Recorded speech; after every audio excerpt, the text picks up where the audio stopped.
Biz bugünkü dersimizde yani şu hadisning qismlari ichidagi fard ve muallal bilan tanishib chiqamiz. Unda bo'lsa biz darsimizni boshlaylik. Bismillahirrohmanirrohim. Endi hadis rivoyat qiluvchi, ya'ni naql qilib deguvchi yoki bir kitobga yozuvchi bo'lgan orliqda payg'ambarimizdan bir qancha tabiqa, bir qancha avlod kishilarni yetkilish orqali yetib keladi. Endi biz her bir tabiqidagi odam soniga qarab turib, hadisni nima deb qilgan? Aziz, mashhur, g'arib deb bo'lgan. Endi bu fardmi shunga o'xshash bir tur. Azroqla g'aribdan azroqla farqli yeri bor. Masalan, g'arib qanday hadisda tabiqida bir odam bo'lib qolsa, masalan, payg'ambarimizdan bir sahoba naql qildi hadisni. Uningdan keyin 10 tabiin, uningdan keyin 10 tabiut tabiin, taki hadis naql qiluvchi qanchalik ko'p bo'lib ketsin, bir tabiqasida mayli o tabiqa sahobil bo'lsin, mayli ki kitob yozgan avtor tarafida olsun, qaysi tarafida olsun, tabiqalar ichida bir tabiqada bir dona odam yolg'iz qolgan bo'lsa, bir tabiqada bunun bo'ladi, g'arib bo'ladi. Endi fardcho desa, fardmi o'xshashla bir dona ishonchlik odam qanday naql qilgan hadis. Başka hamma tabiqalardan ko'p odam bor, ammo bir tabiqasida, mayli o tabiqa sahoba bo'lsin yoki tabiin bo'lsin, qaysi bo'lsin, bir odam yolg'iz qolgan bo'lsa, bunun bo'ldi fard bo'ladi. G'aribmi-chu o'xshash. Farq qilgan taraf qaysi desanglar?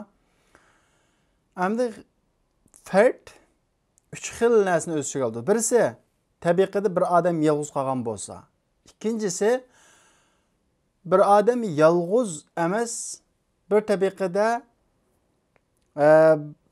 bir cemaatga xas, yani bir cemaatdan qanday qilingan bo'lsa, naql qilingan bo'lsa, masalan bir hadis ne bir odam Şam ahlidan yoki Basra ahlidan deb bir yurtdan qanday qilgan bo'lsa, naql qilgan bo'lsa, bu yani fard bo'ladi.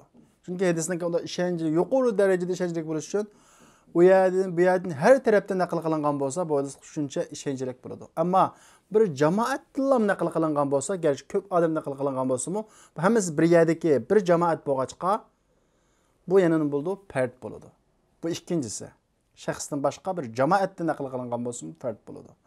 Uchinchisi, bir xil rivoyatga qasr qilingan bo'lsa, yani to'xtatilgan bo'lsa. Masalan, falani bu hadisni faqat mushkil ma'no bilan qanday qildi, naql qildi deb naql qilgan bo'lsa, garchi o hadisniki boshqa xil yo'ldan kelgan shakli bo'lsa-mu, ammo bir odam bu hadisni falani bu hadisni mushkil ma'no bilan yoki mushkil lafz bilan qanday qildi, naql qildi deb qasr qilingan, shunga to'xtagan bo'lsa, bunun bo'ladi fard bo'ladi. Bu hadisni o'qigan vaqtida ko'p uchraydi. Masalan, lam yarwi hadal hadis illa hadal ma'na. Bu hadis faqat mushu ma'nodan qanday qilindi, naql qilindi deb hadis kitob o'qigan vaqtida ko'p uchraydi. Shu vaqt esingizga keladi bu. Ya'ni bir rivoyatga mushu ma'no bilan rivoyat qilindi yoki mushu lafz bilan rivoyat qilindi deb mushu lafz qanday qilinadi, ishlatiladi. Bu mu qanday bo'ldi? Fard bo'ladi. Endi deydi, fard degan nima desa, fard deganimiz ma qayyattahu bi thiqa aw jam'i aw qasr ala rivoya. Mana 3 xil shaklni hamini 2 baytlam so'zlayapti. Fard deganimiz ma qayyattahu bi thiqa, ya'ni bir ishonchlik odamdan qayd qilgan narsan, ya'ni uni anglagan hadis. Aw jam'i yoki bir jamoatdan yoki bir rivoyatga qasr qilingan. Ya'ni bir rivoyatga, bir xil shaklga bog'langan. Buni bo'ldi fard bo'ladi. Ya'ni g'aribdan fard qanday bir oz omroq. Endi fardning ichida sahih hadismi bor, zaif hadismi ko'p bor. Ammo ko'pinchisi nima? Zaif. Az qismi sahih chiqadi. Endi bugun o'qiydigan hadis qismimizningki ikkinchisi muallal yoki ma'lul deb ataladi, muallal deb ataladi. Biz sahihning shartini o'qigan vaqtimizda sahihning shartlaridan birisi qaysidi? Hadisda illat bo'lmaslikdi.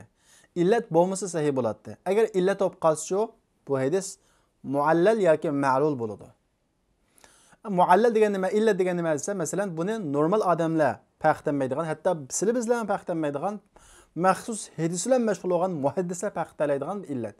Yuşurun illət. Məsələn, qanda desə, Əhməd Səməddən bu hadisini nəql qıldı. Səməd Mədinədə ikən. Əhməd Şamda ikən.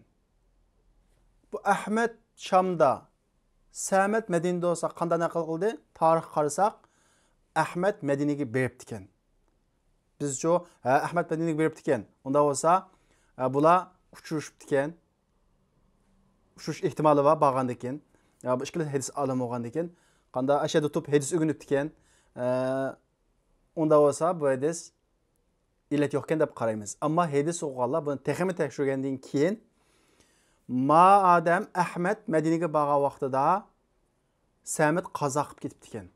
Demək Əhməd Mədinəyə bağanda Səməd qanda ikən yoxkən. Demək belə bir illət payda oldu.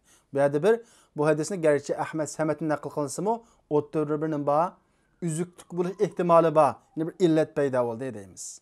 Muşunun oxşagan illənin türü hər xil buludu.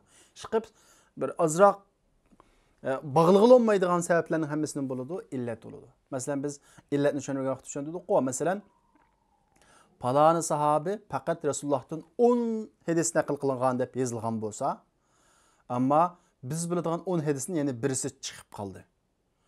O sahabinin ən yaxşı bildiğin sahabilar onunki faqat 10 hadis nəql qılğanlığını yazğan bolsa, 11-incisi əmdi bunu nədən anladı? Yoki yazğan adam xata bildimi? Çıxıb bu yerdə bir nim payda oldu? Bir illət payda oldu. Demək səhih olanmadı deyimiz. Şuna illetinin ki hakiki illet deyip buluşu için o yuşurun buluşu gerek. Aşkar olsa bu hemmeden biliyordu.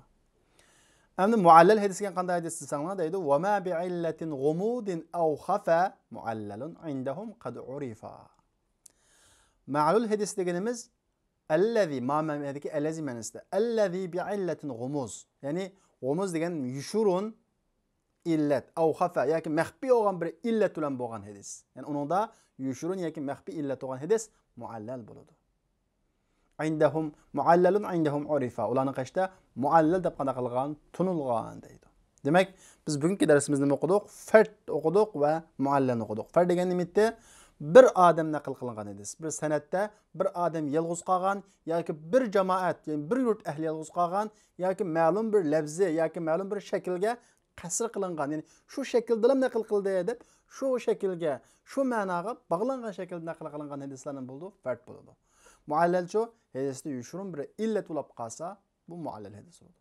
Unda bo'lsa arkadaşlar, bizning bugungi darsimiz musha daxilashdi. Kellerki saatlik darsimizni ko'rishaylik. Assalomu alaykum. الفرد ما قيدته بثقتي أو جمع أو قصر على روايتي وما بعلة غموض أو خفاء معلل عندهم قد عرفا.